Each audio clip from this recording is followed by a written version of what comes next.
Hey guys, Professor Bill, Comic Book University, Spider-Man Noir, the 2020 edition. I think this is like the third volume of Spider-Man Noir. The second one was called Eyes Without a Face, but I never actually read that one, full disclosure.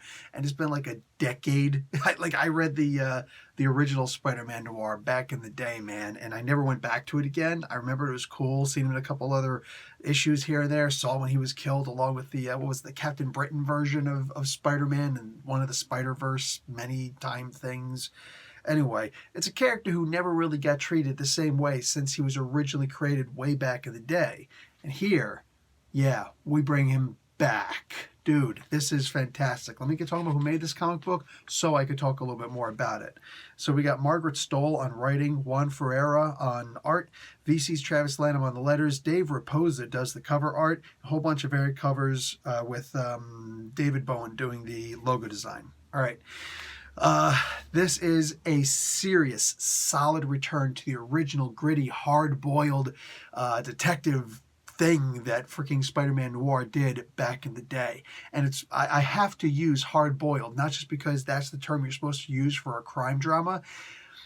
Margaret Stohl actually has, well, and Juan also, obviously, he drew it, but they actually have Spider-Man, Peter Parker, walking down the street eating a hard-boiled egg at one point.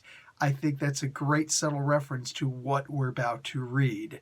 This is seriously old school. I'm talking as if they literally pulled the comics from the 50s and started doing one of those crime noir novels, you know? This is like crime pulp, and I freaking love this. This comic book is going to take you... Look, if you're one of the younger readers, okay, and you're not used to reading this kind of a comic book, you need to sit back, you need to relax, and just freaking let this comic book happen. I'm serious. Let the story just take over you. It's going to be a World War II-esque comic book. Margaret Stohl has every tool at her disposal, and she uses every single one of them. I'm talking surgery is being performed, quiet in the waiting room. This is a wicked comic book. And Juan Ferreira, dude, you're not going to... Go ahead. Argue with these pictures. Argue with the art in this book, dude. Forget about it. This is fantastic. It goes back to a simple, old-school style murder mystery. In every single way, shape, and form of the imagination. Somebody has been murdered at the Black Cat Club. Oh, really? It must have been the Kingpin's boys. Hey, remember back in the day when Kingpin was just a thug? Yeah. Listen, I like the idea of Kingpin being a mayor right now, but I still miss the days of him being a freaking crime lord, you know? Dude, and we got it back here. What do you call it? Jameson as the regular, street reporter at this point, making his own headlines and whatnot. Dude, they've found a way to have 10 minutes alone on a crime scene because Jameson paid them off by buying a couple of tickets to the policeman's ball. This takes me back to like Car 54, Where Are You? Old school TV series, with the original Munsters crew for the most part.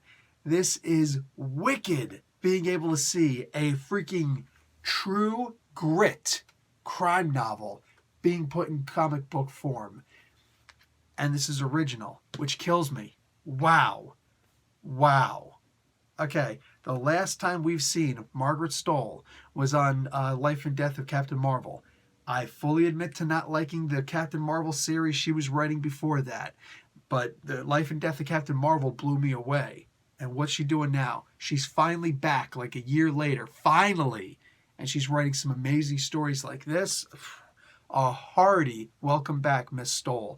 Plus, there's a couple people talking in the back of the comic book, the the letters section.